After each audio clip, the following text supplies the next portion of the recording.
शेखर, राजेश और राकेश ये तीन भाई थे। शेखर की शादी हुई थी और उसके बीवी का नाम था विमला। शेखर विमला के साथ एक गांव में रहता था। शेखर ने अपनी पढ़ाई बीच में ही छोड़ दी थी, इसलिए वो खेती करता था।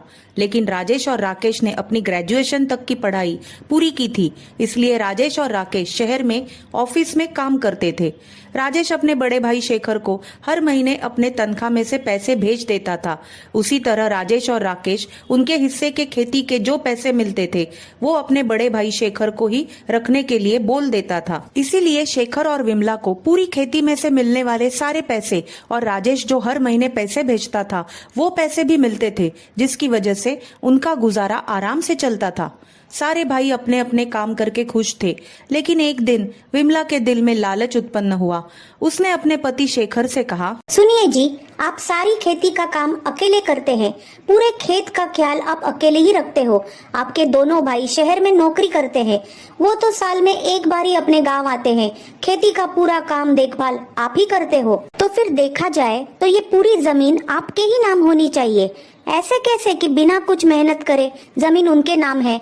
आप अगर इतने सालों से पूरी जमीन संभाल रहे हो, सारी खेती बाड़ी का काम और इतनी मेहनत आप अकेले ही कर रहे हो, तो फिर ये पूरी जमीन आप ही के नाम होनी चाहिए, वरना आप जिंदगी भर आपके भाइयों के मजदूर बन के रह जाओगे और वो मुझे बिल्कुल अच्छा नहीं लगेगा। हाँ विमला, ये बात तो सच है कि राजेश और राकेश तो शहर में रह के अपनी नौकरी से अच्छे खासे कमा रहे हैं और अपनी शहर की जिंदगी में खुश है।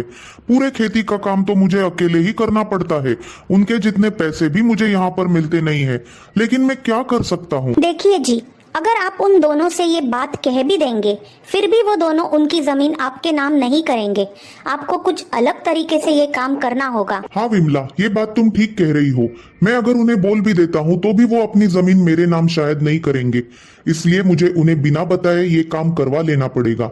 मैं कल ही अपने दोस्त संजय से बात करता हूँ और उसके मदद से देखता हूँ कि इसमें क्या हो सकता है। दूसरे ही दिन शेखर अपने दोस्त संजय से मिलता है और उसको सारी बात बता देता है। शेखर की बातें सुन के संजय उसे मदद करने के लिए हाँ कहता है।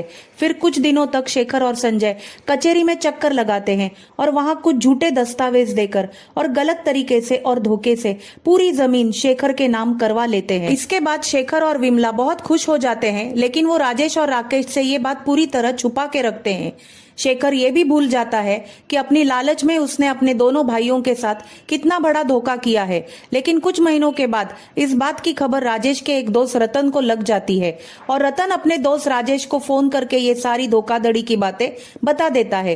राजेश ये सुन के बहुत गुस्सा हो जाता है और वो राकेश से कहता है कि राकेश, अभी अभी रतन का मुझे फोन आया था। उसने मुझे ये बताया है कि शेखर भैया ने हमारी सारी जमीन खुद के नाम करवा ली है। लेकिन भैया हमसे ऐसा धोखा कैसे कर सकते हैं? मुझे तो ये सुन के शौक लगा है। यकीन नहीं हो रहा है कि भैया हमारे साथ ऐसा कर सकते हैं।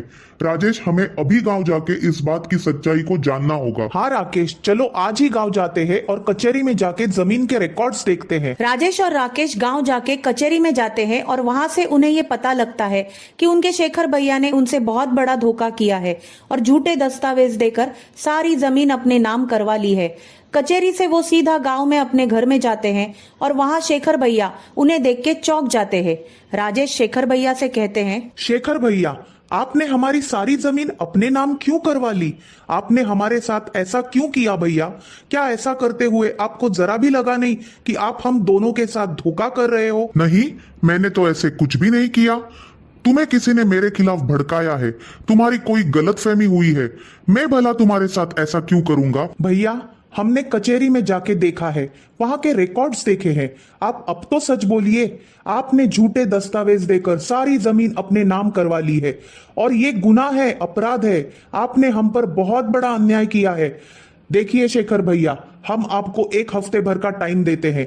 अगर आप अपनी गलती कबूल करते हो और फिर से हमारी जमीन हमारे नाम पर कर देते हो, तभी हम आपको माफ करेंगे, अन्यथा हमें आपकी शिकायत करनी पड़ेगी और इस धोखाधड़ी के लिए आपको सजा भी हो सकती है। बताइए अब हम क्या करें? अरे नहीं राजेश और राकेश, मेरी शिकायत मत करना। मैं तुम्हारा बड़ा भाई हूँ। अगर तुम दोनों शिकायत करोगे तो मुझे जेल भी जाना पड़ सकता है। मुझे माफ कर दो मेरे भाई, मेरे से बहुत बड़ी गलती हुई है। मैं लालच में अंधा हो गया था और मुझे दुर्बुद्धि हुई और मैंने तुम दोनों पर यह अन्याय कर दिया। मैंने तुम्हारा हक छीनना चाहा। मैं तुम दोनों का गुनाहगार हूँ और मैं तुम दोनों की सारी जमीन तुम्हारे नाम पर करने के लिए तैयार हूँ, पर तुम मुझे माफ कर दो मेरे भाई। शेखर का पछतावा देख के राजेश और राकेश उसे माफ कर देते हैं और शेखर कचहरी में जाकर राजेश और राकेश की जमीन वापस उनके नाम पर कर देता है और तीनों भाइयों के बीच का रिश्ता वापस ठीक हो जाता है। दोस्तों, इस कहानी का तात्पर्य यह है कि झूठ कभी ना कभी तो सामने आ ही जाता है, इसलिए जिंदगी में कभी किसी से धोखा नहीं करना चाहिए। दोस्तों, अगर ये कहानी आपको अच्छी लगी है तो इस वीडियो को लाइक करें, शेयर करें और हमारे चैनल को सब्सक्राइब करें। धन्यवाद।